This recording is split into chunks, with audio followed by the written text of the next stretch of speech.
Salut chers amis, à cette capsule de destinée. Et aujourd'hui, nous avons encore un autre thème merveilleux. Il s'agit de jamais sans la paix. Jamais sans la paix. Pour ce, nous allons lire dans le livre d'Hébreux, chapitre 12, verset 14. La Bible dit ceci. Recherchez la paix avec tous et la sanctification, sans laquelle nul ne verra le Seigneur. Souvent dans ce verset, nous nous attardons juste sur la sanctification, mais nous oublions qu'avant la sanctification, Dieu mentionne la paix. La paix est à rechercher. Elle est à rechercher, bien-aimé. Très important. La paix qui surpasse toute intelligence gardera nos cœurs et nos pensées en Jésus-Christ. La paix a la capacité de nous protéger, de protéger nos cœurs et nos pensées. Ainsi, quand tu es dans une situation qui te trouble, une situation qui te dérange, ne te précipite pas à résoudre la situation, à aller trouver des solutions. Ce qu'on devrait d'abord faire, pour s'aligner à ce passage, c'est rechercher d'abord la paix dans cette situation avant de trouver des solutions.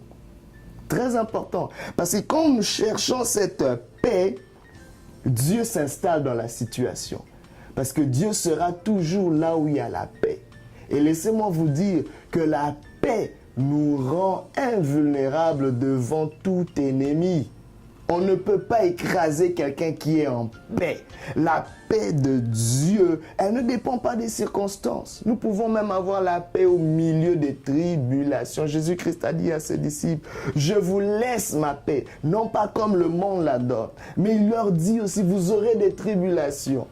Mais je vous donne ma paix, car moi j'ai vaincu le monde. Ainsi Jésus-Christ est en train de nous dire, c'est seulement dans ma paix que vous pourrez bien vaincre. C'est seulement dans cette paix intérieure que vous pourrez vaincre ce qui vous affecte extérieurement. Donc ne te précipite pas à résoudre, à changer, à débloquer. Qu'il y ait d'abord la paix au-dedans de toi. Car à quoi servirait-il d'aller dans ce champ de bataille, au milieu de tous ces tourments, si tu étais déjà affecté de l'intérieur? Recherchons cette paix. Jamais sans ma paix. La paix permet à Dieu d'agir et de bénir. La paix, Jérusalem, cité de la paix. Dieu commence toujours son œuvre dans la paix. Dieu ne bénira pas si la paix n'y est pas là. Quand la paix n'est pas là, Dieu s'éloigne. Sa bénédiction aussi s'éloigne. Ne commence rien sans sa paix. N'entreprends pas une initiative, un business, un projet sans la paix de Dieu. N'entre même pas dans une relation sans la paix de Dieu. Tu as voulu t'engager dans cette relation, mais il y a toujours quelque chose, un pincement, quelque chose, tu n'es pas en paix avec toi. Attention, n'y entre pas, s'il te plaît. Car seule la paix peut te garantir que Dieu est dedans, peut te garantir que tu vas vaincre. La paix est le cachet de Dieu, le sceau de Dieu. La paix d'ailleurs, l'ennemi ne pourra jamais imiter la paix. Il peut imiter des prophéties, il peut imiter des miracles, mais la paix est un miracle que l'ennemi ne pourra jamais imiter, car il n'a jamais été pour la paix. J'aimerais te dire aussi une chose avant de finir. Préfère la paix à tout autre confort. Si tu es dans une maison où on t'offre beaucoup de choses, beaucoup d'avantages, tu es dans un lieu de travail, beaucoup d'avantages, sans la paix, fais attention. Ces avantages ne sont pas sécurisés, ne valent pas grand-chose. À quoi servirait-il de manger des mets succulents dans une maison de querelle? Il n'y a pas de sens. Aujourd'hui, il y a beaucoup d'hommes qui n'arrivent pas à rentrer vite, tôt chez eux, parce qu'ils sont mariés à des femmes querelleuses, qui leur font du bruit. La paix fait fuir un homme de sa maison. Ramène la paix dans ta maison et cet homme se précipitera à rentrer.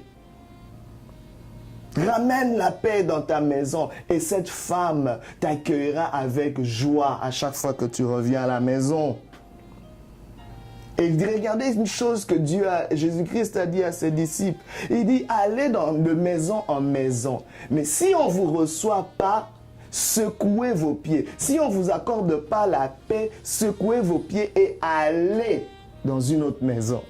Jésus-Christ est en train de nous dire que c'est important de mettre tes pieds seulement là où il y a la paix. Si tu es dans un milieu où la paix n'est pas possible, malgré tes efforts, malgré tout ce que tu peux faire, c'est le moment pour toi de te retirer de cet endroit. Nous sommes restés trop longtemps dans des endroits où il n'y a pas de paix et cela nous a amené beaucoup de dégâts. Dieu ne t'a jamais dit qu'il fallait rester là-bas. La paix n'est pas là. Tu as fait tous tes efforts, tu as tout entrepris.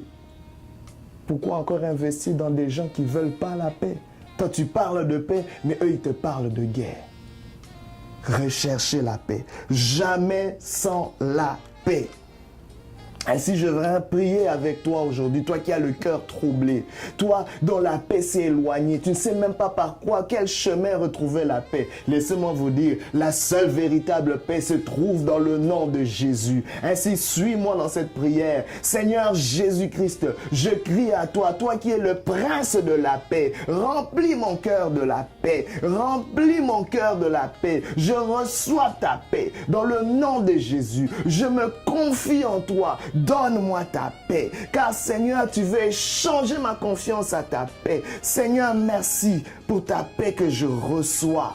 Oh Seigneur, que ton nom soit glorifié, que la paix de Dieu soit dans ta maison. Je déclare le shalom de Dieu dans tes pensées, le shalom de Dieu dans tes relations, au nom de Jésus-Christ.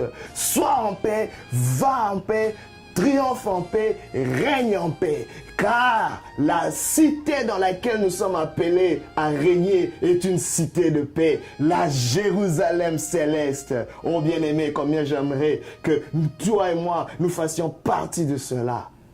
Mais à condition que nous puissions continuer à rechercher la paix. Car sans cette paix-là, nul ne verra le Seigneur. Ne négligeons plus la paix. Je vous donne un rendez-vous à une prochaine capsule de destinée. Que Dieu vous bénisse. Bye bye.